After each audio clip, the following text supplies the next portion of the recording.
მოგესალმებით. აა მოგე დღეს და ჩვენ მასპინძლობთ ჭიათურაში მცხოვრებ ქალებს, ლიკა ბიწაძეს, თეას ხიტლაძეს, ირინა ბრეგვაძეს, რომლებმაც გამოძებნეს დრო ჭიათურაზე და მიმდინარე პროტესტზე სასაუბროთ და იმაზე, როგორია დღეს ჭიათურაში ცხოვრება. ვინც ამ დრომდე არ აკვირდებოდით ან არ ადევნებდით თვალს მოვლენებს, მოკლედ ვიტყვი, რა ხდება ჭიათურაში დღეს. უკვე მესამე თვეა, რაც ჭიათურაში ჯორჯიან მანგანეზმა 3500 ადამიანს შეუჩერა სახელმწიფო ანაზღაურება და ამის შესახებ მოსახლეობამ ერთი დღით ადრე შეიტყვეს და მაღაროელებმა ერთი დღით ადრე შეიტყვეს, მეორე დღეს უკვე იცოდნენ, რომ ისინი შემდეგ თვეში აღარ ელოდნენ ანაზღაურებას, ასევე აღარ ელოდნენ იმას, რომ მაღაროში განახლდებოდა სამუშაოები. კომპანიამ მაღაროელებს შეატყობინა, რომ წყვეტდა სამუშაოებს მაღაროში და იწყებდა ღია კარიერული წესით მარგანეცის მოპოვებას.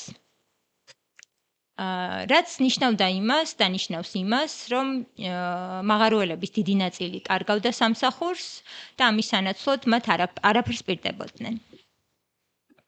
ამან რა თქმა უნდა ქალაქში გამოიწვია დიდი კრიზისი და უკვე რამდენიმე კვირაა ჯერ ვხედავთ, რომ ჭიათურაში მიმდინარეობს უწყვეტი აქციები. უკვე 2 დღეა თბილისში აპროტესტებენ მაღაროელები ამ მდგომარეობას. მაგრამ ჩვენ ხშირად კადრში ვხედავთ მაღაროში დასაქმებულ უფრო მეტად მამაკაცებს, მაგრამ კადრს მიხმარჩებიან ქალები, რომლებიც ვიცით, რომ ასევე დასაქმებულები არიან მაღაროში, ან უბრალოდ მათზეც იგივენაირ გავლენას ახდენს ეს მდგომარეობა, როგორც მაღაროელ კაცებზე, ხო? და გვინდოდა რაღაცნაირად მათი ხმა გაჟღერებულიყო. ამიტომ მოდი დავიწყოთ საუბარი ამ მოვლენებზე. ლიკა, თქვენი დავიწყოთ. მოგესალმებით, მიმესალმებით თქვენ აუდიტორიას. რა ვიცი, ჩემი საცხოვრებლიდან გამომდინარე, უშუალოდ ბავშვობიდან მაქვს შეხება მაღაროსთან. ვუყურებდი ბავშვობიდან, მუშაობდნენ და რამხელა რაღაცას დებდნენ იმაში და სადაც შედიოდნენ ლუკმაპურის საშოვნელად მაღაროელები, რომ ოჯახისთვის მიეტანათ. მეც ბავშვობიდან დღემდე ვარ ამ პროტესტებში ჩართული. ჯერ კიდევ ძალიან პატარა ვიყავი, როცა ჩემს ოჯახის წევრთან ერთად ვიდექი ამ პროტესტში და იქიდან მოყოლებული მაქვს ჟინი ამ უსამართლობის წინააღმდეგ, რაც ამ ხალხის მიმართ ხდება და მჯერა, რომ ჩვენ შევძლებთ და ამ ეტაპზე მაინც მივაღწევთ შედეგს, რომ ამ შრომელმა ხალხმა გაიმარჯვოს ამ უსამართლობის წინაშე და ყველაფერი დამთავრდეს ისე, რომ დაფასდნენ. და აქ ქალაქი ჩადგეს ჩვეულ კალაპოტში. როგორც იყო აქამდე. იმედი მაქვს, რომ ძალიან მალე იქნება ესე. მეც ძალიან იმედი მაქვს. კარგად იქნება ყველაფერი. ბრძოლობთ ყველანი როგორც შეგვიძლია და მინდა ვუთხრა ყველას, რომ ვისაც შეუძლია რომ გამოვიდეს და დადგეს ჩვენს გვერდით, გამოვიდეს, იმიტომ რომ დღეს არ წყდება მხოლოდ მაღაროელების და მათი ოჯახის ბედი. დღეს მთელი ქალაქის ბედი კიდია ბეწვზე და აუცილებელია დავდგეთ ერთმანეთის გვერდით, თუ გვინდა რომ ამ ქალაქში ვიცხოვროთ და ამ ქალაქში გავზარდოთ ჩვენი შვილები. მადლობა ლიკა. ირინა, თეო, დაამატებდით რამეს თქვენზე გითხარით ორი სიტყვით და შემდეგ რამდენიმე კითხვა დავსვათ, ხო? ძალიან რთული ვითარებაა, სოციალური ფონია, ძალიან რთული. მძიმეა უბრალოდ. დგები ერთ დღეს მოგდის მესიჯი, რომ всё, დამთავრდა, გაჩერდა ყველაფერი. იცი რომ ხელფასები მესამე თვე არ დარიგებულა, უკვე მესამე თვე მთავრდება, არ რიგდება. მომავალშიც რა არის, ჯერჯერობით არ ჩანს, გვექნება, არ გვექნება სამსახურები, როგორ ვიმედოვნებ, რომ გვექნება. მე პირადად ესე ვიტყვი, რომ ვიმედოვნებ, რომ ყველაფერი გამოსწორდება, თორემ არ ვიცი, როდემდე უნდა გაუძლოთ, ესეც არ ვიცი უკვე. ძალიან რთული მდგომარეობა არის, ძნელია, როდესაც ხელფასოთ სიხარ სახლში. თქვენ საწარმოში ხართ დასაქმებული, როგორც ვიცი, ხომ? რომ გითხრათ მოკლედ თქვენი საქმიანობის შესახებ, რა ტიპის სამუშაოს ასრულებთ საწარმოში, როგორია თქვენი ყოველდღიურობა? ჩვენი ყოველდღიურობა მოგესალმებით პირველ რიგში. ჩვენი ყოველდღიურობა არის რა, ანუ მაღაროდან გამოდის ჩვენ დოვლათი, მოდის ქარხანაში, ეს ქარხანა რეცხავს და გამზადდება. და კონცენტრატი, უკვე გამზადებული კონცენტრატი ჩვენ თვითონ ჩვენ ვართ ექსპედიტორ კონტროლიორები, წონით ჩვენ ამას და მიდის უკვე ზესტაფონში გამზადებული კონცენტრატი. რკინიგზით. რკინიგზით, კი. ეს არის ჩვენი ყოველდღიურობა, ჩვენი ყოველდღიურობა არის ეს. და გვიხაროთ, ანუ გვიხაროთ და გვსიამოვნებდა სამსახურში იმის, იმიტომ რომ კოლექტივი ჩვენ ყავს ძალიან, ანუ მეგობრული სულ ყველა ერთი დიდი ოჯახი ვიყავით. სანამ არ მოგვივიდა 8 მარტი, ხო, ნუ ეს აუცილებლად უნდა მეთქვა, 8 მარტი მოგვილოცეს 7 მარტს კომპანიამ მესიჯებით, რომ გათავისუფლებულები ხართო სამსახურიდანო, წვიტავთო თქვენთანო ჩვენო თანამშრომლობასო და მივდივართო. მოკლედ ესე იყო დაგვტოვეს არც ის რომ 60%, ანუ 2024 წლის 1 ნოემბრიდან გადავიდა კომპანია ამ რეჟიმში, ნუ არის არ ვიცი ახლა მაგას რა დავარქვა. დაგვტოვეს 60%-იანში და შემდეგ, ანუ 1 მარტამდე 2025 წლის 1 მარტს უნდა განახლებულიყო დაუბრუნებულიყავით სამსახურებში. მაგრამ ეს არ მოხდა, რა თქმა უნდა. არც ის 3 თვის განმავლობაში, ზოგს 3 თვის აქვს ჩასარიცხი 60%, ზოგს 2 თვის აქვს ჩასარიცხი და 1 მარტიდან ჩვენ უკვე უნდა დაუბრუნებულიყავით 100%-იან ანაზღაურებაში. ეხლა უკვე ანუ 60%, სულ ამას ვამბობ და უნდა აღვნიშნო აუცილებლად. 60% დღეს რომ დაგვირიცხონ ჩვენ არ ვიცით აპრილში რა გველოდება და მერე უკვე მაისში არ ვიცით რა გველოდება. ამაზე, ანუ ამის პასუხი არ აქვს არავის. არავინ არ მოდის, არავინ არ გველაპარაკება არაფერს. 3500 კაცის უკან დგას დაახლოებით 12-15,000 ადამიანი, ჩვენი ოჯახები. ამის უკან დგას ქალაქის სოციალური მდგომარეობა. დღეს თუ უკვე შევდივართ ჩვენ სუპერმარკეტებში, თუ ჩვეულებრივ მაღაზიებში, უკვე, ანუ იქაც კი იმას გვეკითხებიან, რომ რა მოხდა, რა გადაწყდა, რამე სიახლე არის, ხელფასი როდის იქნება. ანუ ამას კითხულობს, იმიტომ რომ ხალხი ჭიათურა დღეს ცხოვრობს ნისიებზე. მხოლოდ და მხოლოდ ნისიებით არის, მაგრამ ეს როდემდე, ანუ თვითონაც არ ვიცით, რომ ორშაბათიდან პარასკევამდე, იმიტომ რომ გვეუბნებიან ორშაბათიდან პარასკევამდე დაირიცხება ხელფასი. ანუ ეს უკვე მესამე თვე მიმდინარეობს, რომ ამას გვეუბნებიან. და კიდე არ ვიცით, დღესაც არ ვიცით, ეს როდემდე გაგრძელდება. ჭიათურაში სოციალური ფენა დღეს არის უკვე ესე რომ ცოცხალი აღარ არის უკვე. დღეს არის მკვდარი ყველაფერი. ადამიანები ქუჩაში რომ ანუ დავდივართ, სიხარული კი არა. ანუ სახეზე გვეტყობა ყველას რომ ანუ უდიდესი პრობლემები გვაქვს ოჯახებში. ყველასთან ესია. ერთთან და ორთან არა.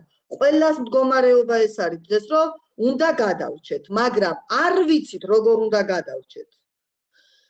ამიტომ სასწრაფოდ ვითხოვთ ჩვენ რომ აუცილებლად უნდა დაგვირიგდეს ის 60%, აუცილებლად უნდა გადაწყდეს 1 მარტიდან ჩვენ რა გველოდება აპრილი, მაისი და შემდეგი თვეები და აუცილებლად პირველ რიგში უნდა აღდგეს სამუშაო პროცესი ზუსტად 3620 ადამიანისთვის, რომ ჩვენს უკან ჩვენი ოჯახებია გადასარჩენი. ქალაქი ყავს გადასარჩენი. თუ დღეს ჩვენთან მაღაროებმა არ აღადგინა მუშა პროცესი და ეს ხალხი არ დაბრუნდა თავთავიანთ ადგილებზე, ჭიათურაში ზუსტად ეხავე აი ბანკი, პირველ რიგში ბანკები, მაღაზიები, აფთიაქები, ანუ ყველა სასიცოცხლო რაღაც ხო, ანუ ყველაფერი, ანუ როგორ არის, იცი, ყველაფერი არის ამ მაღაროზე მიმბული. თუ ჩვენ დღეს არ გვაქვს ხელფასი, მაღაზიას არ აქვს უკვე, ანუ ვერ იმუშავებს. აფთიაქში ხო შესაძლოა რომ უბრალოდ ეხა ბავშვს რა უნდა უყო მართლა და არ ვიცი ვერ იყიდის ადამიანი წამალსაც ვეღარ იყიდის ეხა ძალიან ბევრი წამოვიდა რომ აი პენსიონერები ღანდაღან მეცინება პენსიონერს რა აქვს ეხა პენსია რომ ანუ სახლში თუ მოხუცებული ყავს ადამიანს იმან ეხა თავისი შვილი როგორ უნდა აკმაროს ის თავის პენსია გინ საჭმელში გინ წამალში ხო ეს არის გამორიცხული ამბავი მეორე არის ის რომ თუ ბანკში ფული ვერ შევიტანეთ ხო უკვე ბანკი გირეკავს მოდიან რა ჩხუბის თუ ეხა შენ თანხას არ შემოიტან მოვალ და აგაფეთქებო პირდაპირ გეუბნება ბანკი ამას თუ შენ ეხა თანხას არ შემოგვიტან შენ ჩვენ მოვალ და სახში ჩაგიჯდებითო ყველა ბანკი ესია თუ ჩვენ ბანკში ფული ვერ შევიტანეთ პროცენტები ხო საერთოდ სად გადის არ ვიცი და როდის გადავიხდით და გაგვასახლებენ ამ ეს მუქარა მართლა იყო აფეთქებაზე რასაც ამბობ კი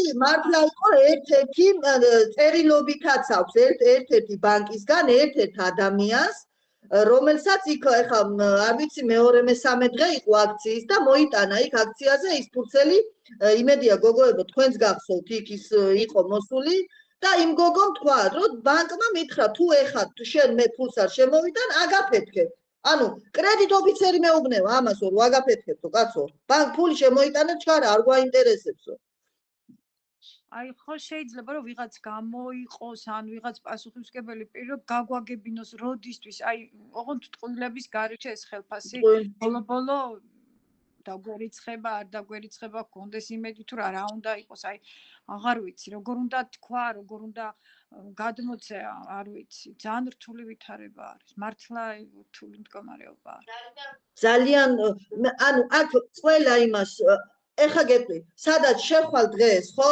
ყველა ერთხმათ ამბობს უნდა გადავრჩეთ იცი აქ როგორი სიტუაცია უკვე გიცნობს თუ არ გიცნობს ადამიანი უკვე რო შედიხარ ხო გეკითხება რომ საათხარ უკვე შენს ჯორჯიან მანგანეში ხარ დასაქმებული აი თუ რამე გინდოდეს არ არის პრობლემა ხელფასამდე წაიღე მე ანუ აქ არის უკვე ყველა ერთად რაღაცნაირად ცდილობს გადარჩეს მაგრამ როდემდეს ეს ხო დიდხანს ვერ გაგრძელდება ფიქაზე მოქმედებს ის ხო ბავშვებზედაც მოქმედებს არა სახლში ყავს შვილი რომელსაც რაღაც უნდა ხო შენ თავს იკავებ იმის გამო რომ გჭირდება თქვათ იგივე საკვები გჭირდება ბავშვი წასასვლელია თქვათ იგივე ცეკვაზე ისე მუსიკაზე და რაღაცა არ არის ისე კი გეუბნებიან კარგი არა უშავს მაგრამ ეს ხო თავმოყარეული საკითხია ადამიანი როცა სრულფასოვანი ხარ მუშაობ გააგუნარი მუშაობის და უცებ ყველაფერი ქრება რა ვიცი არ ვიცი ალბათ ადამიანებმა უნდა გამოცადონ ეს ამ პერიოდში რაღაც ანუ რაში მოგვაქციეს აი რაღაც ესე რაღაც ბირთვში მოგვაქციეს ჩავკეტეს და თითქოს ისე მიგვატოვა ანუ მიტოებულად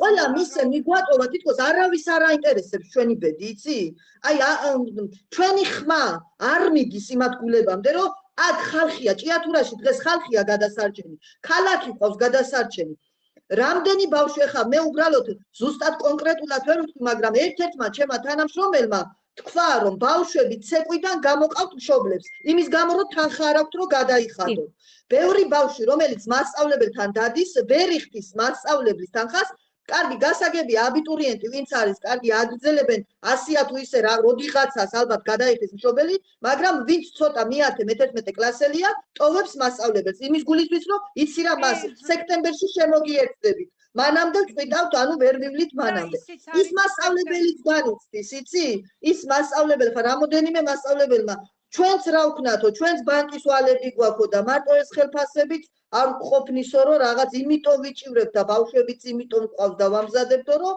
რაღაც 2 კაპიკი ვქონდესო და მართლა ისეთი სიტუაცია არის დღესო რომ თუ მაღაროები არ აღდგა ჩვენ ყველა დავიღუპებითო და ხო რა ვიცი ძალიან რთული მადლობა ირინა მე მახსოვს ლიკასგან ჭიათურაში როცა ვიყავით წინა აქციაზე ლიკამ გამიზიარა რადგან ლიკა საჯარო ბაღის თანამშრომელია როგორც ვიცი აღმზრდელის თანაშემწეა ლიკასთვის ძალიან თვალსაჩინოა ბავშვების მდგომარეობა ხო მე მსმენია რომ საჯარო ბაღები რთულ პერიოდში ბავშვების და ოჯახებისთვის გახდა მნიშვნელოვანი დამხმარე, იმიტომ რომ საჯარო ბაღებში ბავშვებს საკვები მიეწოდებათ უფასოდ. ხოლო სკოლებში, სადაც ამგვარი შესაძლებლობა არ არსებობს, ასევე ჭიათურელი დედებისგან გავიგე, რომ ბავშვები ხშირად ვერ დადიან, რადგან ოჯახი იძულებულია ამ შემთხვევაში გაატანოს ბავშვს თანხა, რომ ადგილზე იყიდოს რაღაც საკვები, რის საშუალებაც ოჯახებს არ აქვთ. თუ დაფიქრებულ ხართ ამაზე, რამდენ არის თუ არა ამ ხრივ და ალბათ დაფიქრებულ ხართ, რა თქმა უნდა, რა მნიშვნელობა აქვს ამ შესაძლებლობას, ან უფასო კვების შესაძლებლობას ამ შემთხვევაში საჯარო ბაღებში. ლიკა, თქვენი დაკვირვება რა გაგვიზიაროთ?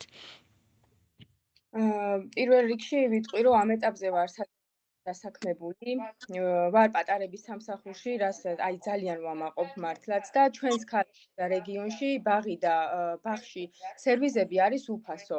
კვება და ასევე სადღესასწაულო საჩუქრები, რაც ძალიან დიდი შვება არის ჩვენთვის ამ ეტაპზე.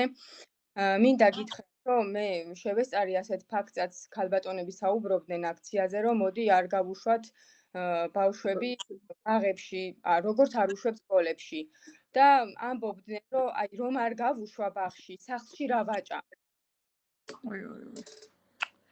იყო ასეთი შემთხვევები და ის რაც ეხა ჩვენ რეგიონში ხდება, რომ აი ეს ბაღებში არის უფასო კვება, ეს არის ძალიან დიდი სიკეთე და ძალიან მნიშვნელოვანი.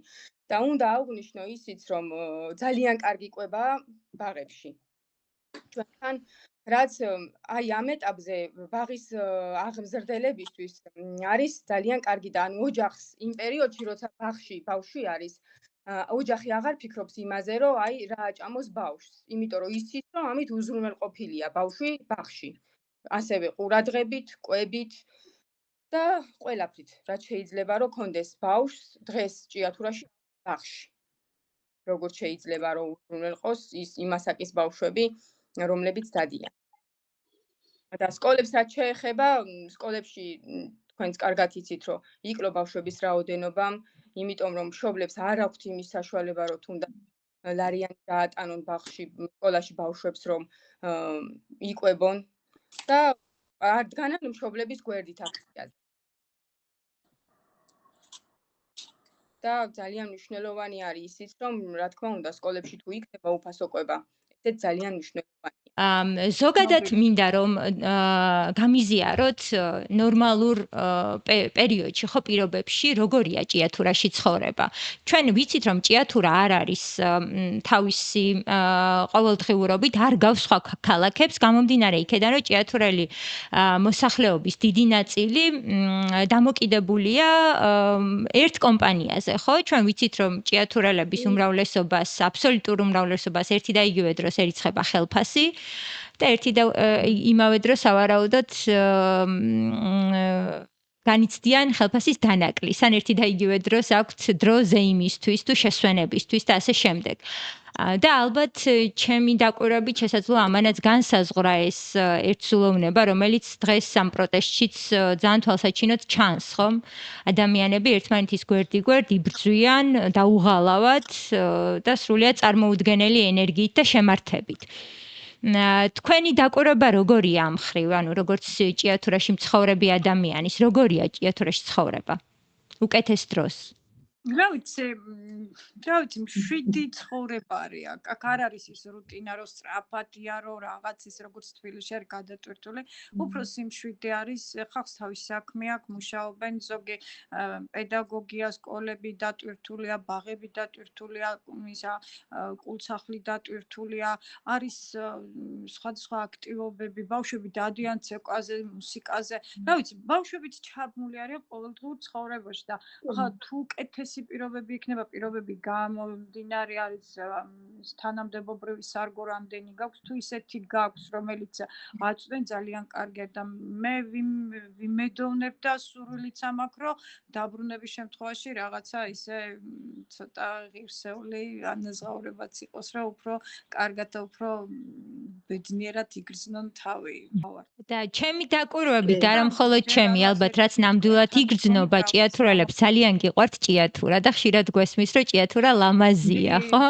და ჭიათურა ძლიერია და კიდე სხვა ბევრი შეძახილი და ანუ რა განაპირობებს ამ განსაკუთრებულ სიყვარულს ქალაქთან, რომელიც ძალიან მარტივი დასანახია, რომ არ თმობთ ამის გამო ჭიათურას. ანუ ჩვენ თქოს ვენებში თქო ჩვენ ჭიათურლებს თქო სისხლის მაქივრად მარგანეცი გვაქვს თქო ანუ სულ ამასიცახი ანუ იმდენად მიყვარს ჩვენი ქალაქი ჩვენ ანუ თუ გავედი დაუშვათ ან წავედი საჩხერეში ანუ როგორც კი შემოდივარ ჭიათურაში აქ ჰაერიც სხვანაირია თქო ვიძახი რომ იმდენად აი სახლში ხარ ხვდები აი რაღაცნაირად უკვე რო შემოდიხარ ქალაქში ხვდები რომ ერთი ეს ქალაქია ერთი დიდი ოჯახი აქ ყველას იცნობს და ყველას რაღაცნაირად ყველას ერთმანეთი რაღაცნაირად გვიყვარს მართლა და რავი ისე ვენდობით ადამიანები ერთმანეთს რომ ფიქრობთ რომ აი ოჯახის წევრი ეს ერთი დიდი ოჯახი და სულ იმას აღნიშნავდი ხოლმე ყოველთვის რომ როცა ხელფასი ირიცხება მართლა სერიოზულადაა ქალაქი არის ცოცხალი თქო აი როგორი ცოცხალია იცი რაღაც სუსიხარულია ყველა მხარეს რო გაიხედავ რაღაცნაირად ყველას რაღაცა უხარია ესე იყო როცა ხელფასი თავის დროზე გვერიცხებოდა და დღეს როცა უკვე ხელფასი 3 თვე აღარ გვაქვს ანუ არ ვიცი სად ვართ ანუ ისეთი დაკარგულები ვართ არ ვიცი ხო რა ვიცი ყველაფერი მაინც ლაპარაკიც აღარ შემიძლია უკვე ეკონომიკურ პირობებზე არის ყველაფერი დამოკიდებული და რა ვიცი ვიმედოვნებ რომ ყველაფერი კარგად იქნება რა ვიცი ჭიათურა ყველას გვიყვარს აქ როცა ბავშვობა გახატარებული და მთელი შენი მოგონებები აქ არის არ მინდა უბრალოდ რომ განადგურდეს და არ მინდა რომ ეს ჭიათურა აღარ იყოს თეო თქვენ ყვებოდით თქვენ ხსოვნაზე ჭიათურის შესახებ თუ შეგიძლიათ ამაზეც გითხრათ ორი სიტყვით როგორი ჭიათურა გახსოვთ და როგორი იყო ჭიათურა თქვენს ბავშვობაში რა შეადაროთ დღევანდელს რა ვიცი მე ვიტყვი რომ ბედნიერი ბავშვობა მქონდა ნამდვილად და ჩემი და მამიჩემი ინჟინრები იყვნენ და ინჟინერთა პერსონალი იყო სულ აი ჭიათურაში ტექნიკურ ინტელიგენციას უძახოდა აი აქედან გამოდიოდა სულ აი ვიცი მართლა ისეთი კარგი საზოგადოება მართლა შესაშური საზოგადოება თავის ინტელექტით თავის ცოდნით პროფესიონალიზმით და რა ვიცი დიდი ისტორია აქვს მათ მოიყვანეს აი აქ მე მახსოვს სტუდენტი ვიყავი მაშინ 90-იან წლებში რო ყველაფერი გაჩერდა ჩემ თვალწინ გაირა ჩემმა თაობამ ფაქტიურად დაკარგული თაობა არის რა 99 წელში აირა მაშინ მე-10 კლასში ვიყავით და იმის შემდეგ მოდის ეს ყველაფერი რა არეულობა მე მახსოვს 90-იან წლებში აქ რო ყველაფერი გაჩერდა აი ეს პროფესიონალიზმი ისა ინჟინრები აი ეს სამთოელები დადიოდნენ უხელფასოდ თვეების მანძილზე კი არა წლების მანძილზე მე კი მოხდა მათი ანაზღაურება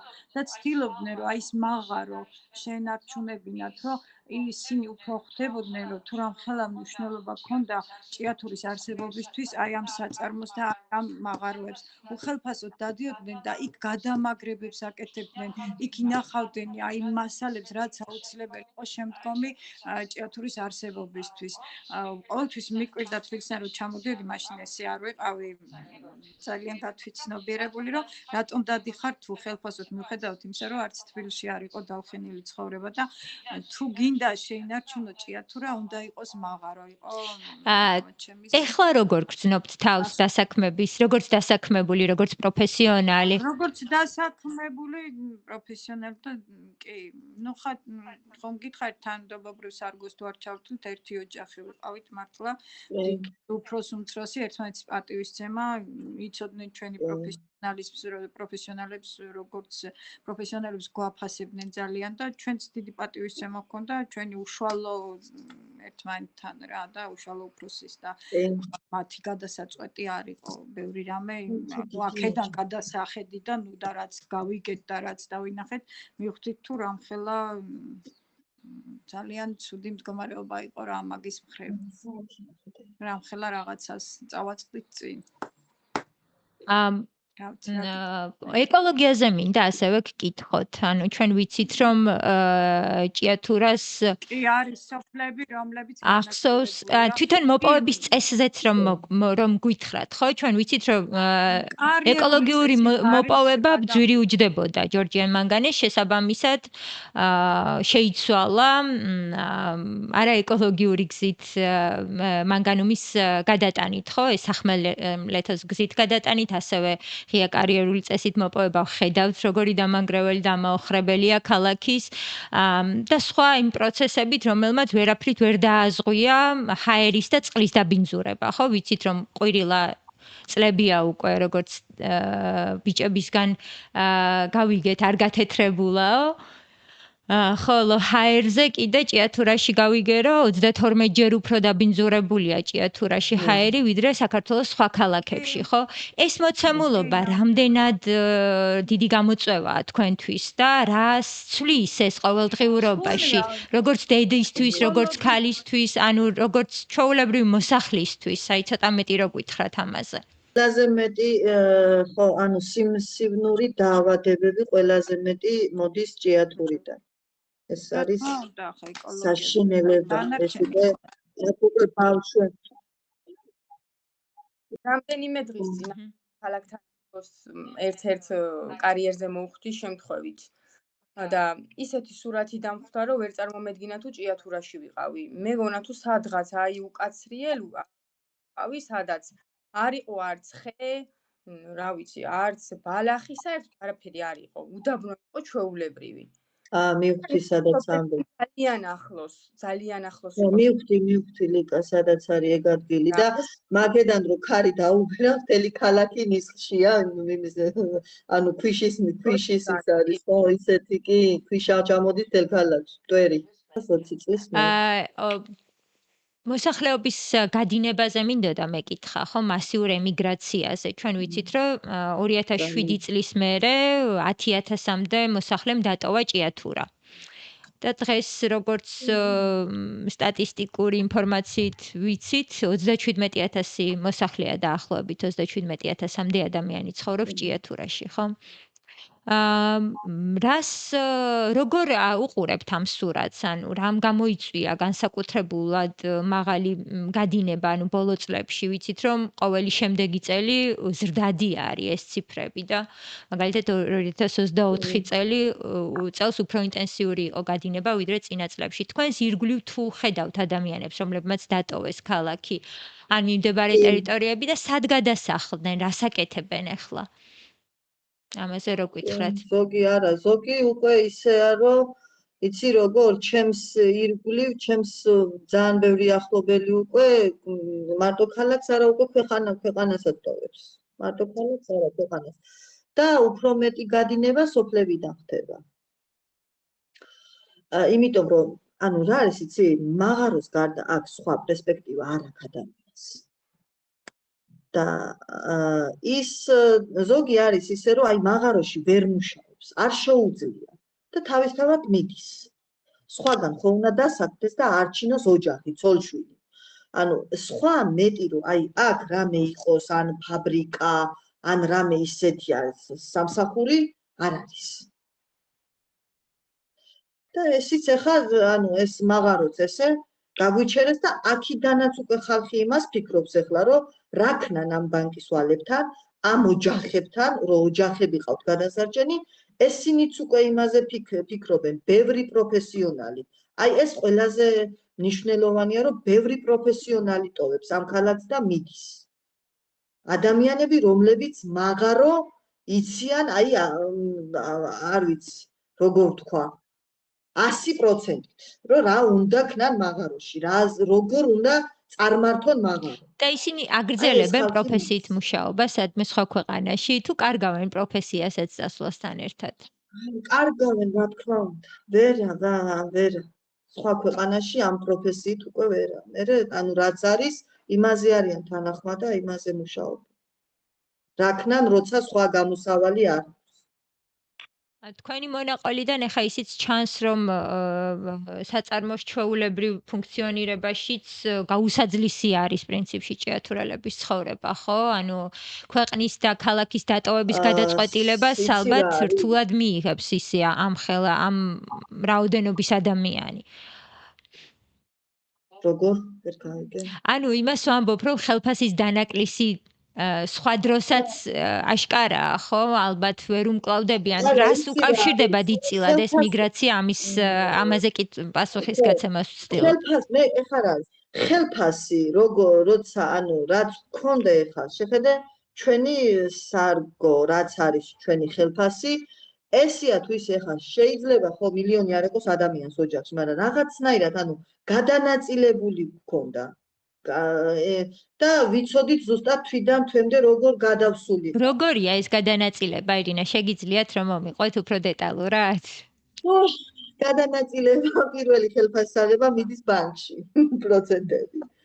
შემდეგ არის ანუ კომუნალურები, კვება და რა თქმა უნდა თუ ეხა ბავშვიანი ოჯახები უფრო მასწავლებლები და ცეკვა, მუსიკა თუ რაც არის სადაც დაყავს მშობელს უკვე აქედან ასე ცხოვრობთ თვიდან თვემდე ცხოვრობთ ასე. ანუ ის რომ რაღაცა ორი ჭაბიკი გადადო დაუშვათ და შეინახო, ამის შანსი არ არსებობს. ვერ გადადებ, იმიტომ რომ ჩვენ არ გვაქვს მათ ხელფასი, რომ ჩვენი ხელფასიდან დანაზოგი შევინახოთ. არ გვაქვს. და რაზე არ ყოფნით ხელფასი? რაზე არ ყოფნით, ეგეც რომ მითხრათ? ანუ თვიდან თვემდე რაზე არასოდეს ის რა არის ის, რაზეც არასოდეს არ ყოფნით ხელფასი? ეხლა ვიცი, ანუ ამას ყოველთვის ამბობ. თუ რაც გვაქვს განგაშებული, თუ დაუშვათ იქ ვიღაცამ რაღაც დაგპატიჟა, ჩათვალე იქ თუ წახვედი, სხვა რამეს ვეღარ გააკეთებ. ანუ მე უკვე ვალსიხეთ. და უკვე უცდი მეორეთვის ხელფას როდის გაისტუმრო ისვალი. აი ეს არის. და იმ ვალს რო ისტუმრებ ოჯახში ხო, მე ისევე ვალსიხებ და მე ესე მიუყვებით რა ვიცი, ესე ვაგრძელებ ცხოვრებას. ანუ დასვენების და გართობის უფლება და შესაძლებლობა არ აქვს. არა, ლაპარაკობ რომელი დასვენება და რა გართობა, არა. რასაუბრ, ჩვენი ხელფასით მე ვიტყვი, აი ჩვენი ხელფასით, რომ სადმე ბავშვი გაიყვანო 10 დღით და ცოტა სუფთა ჰაერი ჩაასუნთქო, ამის საშუალება არ არის. ლიკა რაღაცას ამბობდი ასე. არ გვაქვს ამის საშუალება. რომ შენი ლიკა ის 10 დღე რომ ბავშვი წაიყვანო, ჯერ არ არის მაგის საშუალება და კიდეც რომ ანუ მოიკლო, ის ყველაფერი არ გააკეთო და წაიყვანო ის ბავშვი სადმე, რომ მოდიხარ უკვე მე სანამ მეორე თვეში ხელფასს არ აიღებს, საჭმელს ვერ შეჭამ. და ამიტომ იძულებული ხარ ოჯახი რომ იყო, სადაც ხარ, იყო იქ. ზამთარ ზაფხულ ვერ გახავს ბავშვი. ქალაქ გარეთ ვერ გახავს. ვერ გადიხარ ადამიანი, ვერ ისვენებ. მესმის. ლიკა, შენი გადანაწილების პრაქტიკა როგორია? ხელფასის გადანაწილება. ყველა ერთნაირად ცხოვრობს, რამე განსაკუთრებული არ არსებობს. ხელფასებზე. როგორ თავიდან გითხარი?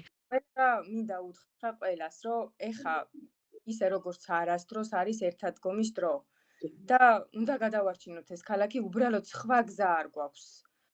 ჩვენ რო ეხა ყველა აქედან წავიდეთ, ზოგს აქვს შესაძლებლობა რომ წავიდეს, ზოგს არ აქვს შესაძლებლობა, ზოგს ვიღაცა დედაყავს იმას ვერ დატოვებს. ყველას წასვლელი ამ ქალაქიდან და ვინც არ უნდა დარჩენ მარტო ისინი, ვისაც წასასვლელი არ აქვს. ყველა აქ უნდა ვიყოთ ეხლა. ყველა რომ ამ ქალაქმა გააგრძელოს ცხოვრება და არსებობა. რომ მომავალში მერე ჩვენ არ გქონდეს სანანებელი, რომ აი მაშინ რო ხმა გაგვეღო. ეხლა ამ მდგომარეობაში უფრო უარეს მდგომარეობაში არ ჩავარდეთ. მომავალში მეტი რაღაცში უნდა ჩავარდეთ, მაგრამ თუ ამ ქალაქიდან წავალთ ყველა, ეს ქალაქი გადაიქცევა ერთ დიდ კარიერად. წაგვიშნიან ყველაფერს, ბავშვობას, მოგონებებს, რა ვიცი, ყველაფერს საერთოდ. და ეს არ უნდა დავუწყოთ და ჩვენი შვილებიც ჩვენ უნდა გავზარდოთ აქ აუცილებლად. ჩვენ მოგონებებთან ერთად და იმ ჩვენ ტკბილბავშვობასთან ერთად. აი არ ვიცი, მინდა ყველას მოუწოდო, რომ აი უბრალოდ ვინც ვისაც არ ცალია ან თუდაც სასაქმებული არის სხვადასხვა სამსახურებში, როცა მოიცლიან, როცა თავისუფალი დრო ექნებათ, თუნდაც შაბათ-კვირას, მეც რომ მაშინ ვარ ამას გვერდით, როცა თავისუფალი დრო მაქვს და ესე მინდა მოვუწოდო ყველას, რომ დავდგეთ ერთმანეთის გვერდით. ეხა დგას სწორედ ბეწვ ჩვენი ქალაქი, ყველა აი ისე როგორც არასდროს გვჭირდება ერთმანეთი. გადარჩენისთვის რომ გადავწოთ. ვიღაცამ ცხოვრება გაიუმჯობესოს ამით, არა. ჩვენ დღეს უნდა გადავარჩინოთ ქალაქი და უნდა გადავარჩინოთ ერთმანეთი. კი, აი მაგას ვიძახი ლიკასო, ანუ ყოველდღე ჩემი როცა მე გავდივარ აქციაზე ვიძახი რომ დღეს ჩემი ვალდებულებაა რომ მე ვიდგე იქ სადაც დგას დღეს ჩემი ჭიათურლები. უნდა გადავრჩეთ და უნდა გადავარჩინოთ ჩვენი ქალაქი. კი, ნამდვილად. იმიტომ რომ ქალაქს ეხლა მე პირდაპირ ესე ვამბობ რომ ქალაქის წართმევა და ჩვენი ქალაქის სიკვდილი უნდა. აი ზუსტად ესე ვიძახი. ჩვენი ქალაქის წართმევა და სიკვდილი უნდა და ჩვენ ამის უფლებას ვერავის ვერ მივცემთ. ვერა, იმიტომ რომ მე ამ ქალაქში დავიბადე, გავიზარდე და მე ამ ქალაქში უნდა დავდერდე. მე არ ვაპირებ არსად წასვლა და ვერსად ვერ წავალ. იმიტომ რომ მთელი ჩემი ცხოვრება აქ არის და სად დავტოვო მთელი ჩემი ცხოვრება. ვის დავუტოვო? ვერსად ვერ წავალ. უღრმესი მადლობა. იმედია მალე კიდევ შევხვდებით ცოტა უკეთეს ხასიათზე. იმედია და რა ვიცი. მადლობა თქვენ. მადლობა. იმისთვის რომ ჩვენი ხმა გააგონოთ მივიდეს ადამიანების გულამდე. რომ დღეს ჩვენ ქალაქს ჭიათურას დღეს გადარჩენა ჭირდება და მე ესე ვიძახი რომ ჭიათურა არის რა ვიცი ეხლა შეიძლება ცუდად გამიგონ მაგრამ საქართველოს ხერხემალია და ამ ხერხემალს ვერავინ ვერ ამოაცლის. მე სულ ამას ვიძახი რომ ჭიათურა არის საქართველოს ხერხემალი და ესე ადვილად ვერ ამოაცლიან. გადავრჩებით. აუცილებლად.